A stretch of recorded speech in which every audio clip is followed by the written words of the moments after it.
Me deixa contar também quem são os nomes fortes agora e que entram aí nas articulações para ocuparem o lugar de Arthur Lira, né, já que ele deve deixar a presidência da Câmara agora no próximo mandato. E eu vou trazer aqui para vocês uma ilustração que preparamos para colocar quem são esses nomes e também de que maneira os ministros do governo Lula hoje atuam nos bastidores para levantar a força dessas pessoas e entender se elas teriam condições de assumir, então, esse posto de Arthur Lira, receber o apoio de outros parlamentares. A gente está falando de Elmar Nascimento, do União Brasil da Bahia, e neste caso, ele hoje seria o candidato apoiado por Arthur Lira e que poderia sucedê-lo, que tem o apoio daqueles que são integrantes também de seu partido, como Celso Sabino do Turismo e Juscelino Filho das Comunicações.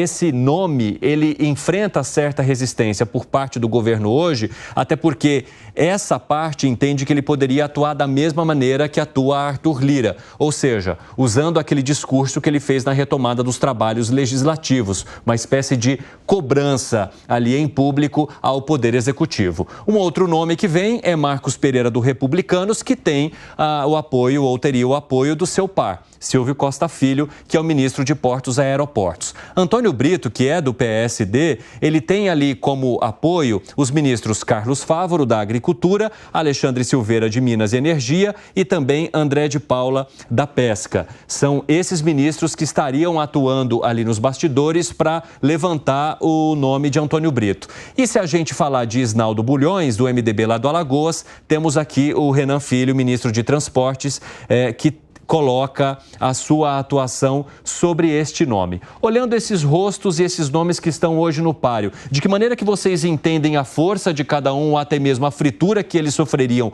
até que o processo aconteça? E quando a gente tem ministérios ocupados por pessoas de vários partidos, justamente para que haja governabilidade, ou seja, você vai entregando o cargo em troca de apoio desses partidos, isso confunde ou atrapalha um pouco a situação do governo nesse momento de possível definição do novo nome que vai substituir Arthur Lira? Como é que se avalia, hein, Luiz Felipe Dávila? Você que gosta dessas movimentações políticas e as analisa. Bom, primeiro, que é preciso mesmo ter uns 4 ou 5 candidatos, porque 2 eu digo que são fusível. É para queimar mesmo durante a campanha. Quais? Eu não vou falar não, mas eu já sei quais são os 2. Você conta o milagre, mas não conta o santo, caramba. Vai lá, mas eu vou respeitar o sigilo da fonte. Tem 2 fusíveis aí que é para queimar mesmo, para tirar, porque senão a pressão fica muito forte entre os favoritos, né? Então, essa é a primeira coisa. A segunda coisa, que é uma variável hoje muito imponderável, é o que vai acontecer após as eleições municipais com essas federações ou fusão de partido, porque isso muda o jogo completamente. Uhum. Então, por exemplo, hoje, veja só uma questão do ponto de vista prático. Qual é o problema do Elmar Nascimento? Ele é do União. E União é, na verdade, o favorito para ganhar a presidência do Senado, que é o Alcolumbre. Então, primeira coisa nós não podemos deixar os 2 partidos dominarem as 2 casas, tá certo? Mas vamos dizer que depois da eleição, o republicano se junte à federação. Se juntar à federação, o Marcos Pereira, que é do Republicanos, passa a ser um outro candidato de uma outra ala e vai pertencer à União. Então, tem 2 coisas. Primeiro são os nomes que estão competindo, aqueles que têm mais apelo do governo, ou mais apelo do presidente da Câmara, ou dos outros aliados. E o segundo é a questão partidária. E essa vai permanecer indefinida após a eleição municipal, só que nós vamos saber. Então, veja como isso pode mudar, alterar o jogo. Porque se a gente está dizendo aqui que União Brasil não poderia, por exemplo, ter a presidência da Câmara e do Senado, mas se esses partidos se juntarem? Aí, verdade. praticamente, você tem o MDB e o PSD fora. E não são nomes tão fortes quanto o nome do Marcos Pereira e do Elmar. Então, veja só como outras variáveis vão entrar nesse jogo da escolha do presidente da Câmara. Por isso que precisa tomar muito cuidado com esse Andor aí, porque tem muito jogo pela frente. Indiretamente, você acabou nos contando quais seriam os queimados, mas eu não vou ressaltar isso aqui, porque eu quero manter o sigilo da minha fonte, Luiz Felipe Dávila, que sempre colabora com as informações do nosso 3 em 1. Fala, seu Alan Gani. Pois é, primeiro o que chama a atenção dos 4 ali, a gente está falando do Centrão, a gente está falando do União, a gente está falando do Republicanos, PSD e MDB.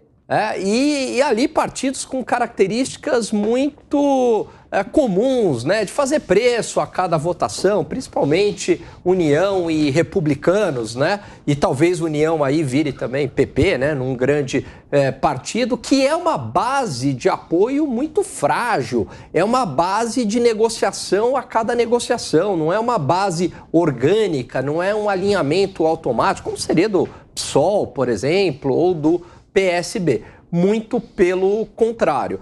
Agora, é possível que o União fique com as 2 casas, isso já ocorreu, né, com Davi Alcolumbre e Rodrigo Maia, né? É uma exceção, mas isso pode ocorrer novamente. Agora, de qualquer maneira, eu acredito que independentemente, Evandro, de quem seja o presidente da Câmara dos Deputados, o orçamentismo, essa ideologia política, o orçamentismo, ele vai continuar, que começa ali o orçamentismo em 2015 com Eduardo Cunha, que é o orçamento impositivo, que é esse Congresso Nacional mais empoderado por emendas.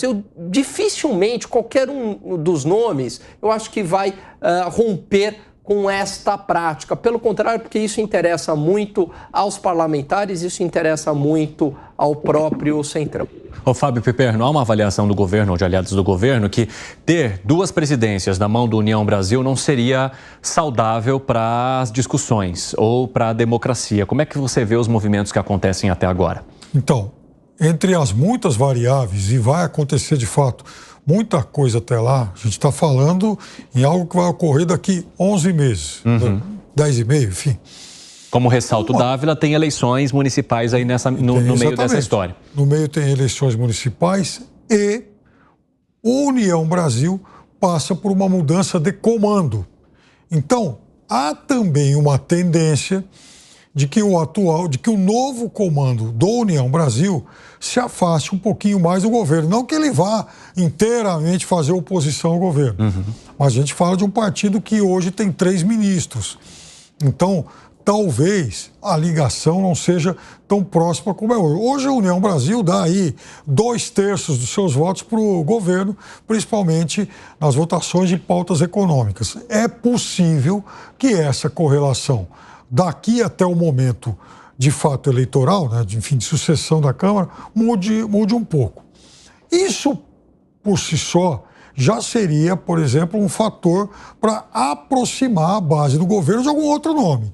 E o Marcos Pereira, embora do Republicanos, também nunca foi encarado como um nome hostil ao governo. Não vamos esquecer que lá atrás ele já fez parte de ministério de governo petista. Então, ele não é, digamos, um estranho, um totalmente estranho no ninho. Porque, embora todos os candidatos tenham as digitais e as origens do Centrão, não podemos esquecer que a bancada mais próxima do presidente da República, os partidos que são verdadeiramente a sua base de apoio, 1/4 mais ou menos da Câmara, eles podem se tornar, quem sabe, fiel da balança no momento da definição. Porque é óbvio que o PT não vai ter candidato, o PSDB não vai ter candidato, o PDT idem, mas, na verdade, nada impede de que esses partidos, não totalmente, mas majoritariamente, descarreguem em bloco em um desses candidatos. E aí sim, acho que o Marcos Pereira passa a ter grande chance. O que foi, Gani? Deixa eu te fazer uma pergunta que eu queria até ouvir o Dávila também. Se for o Marcos Pereira ou os outros 2, se essa relação com o Poder Executivo e o Congresso vai mudar de verbas, que é a minha tese aqui. De verbas? De verbas não vai mudar nada. Nada. Vai continuar o parlamentarismo de ostentação? Vai. E você, Dávila, concorda? Concordo. Isso aí tem que mudar. Tem que mudar a questão justamente das emendas. E isso não vai mudar, é óbvio que não vai mudar. Então, não tem jeito.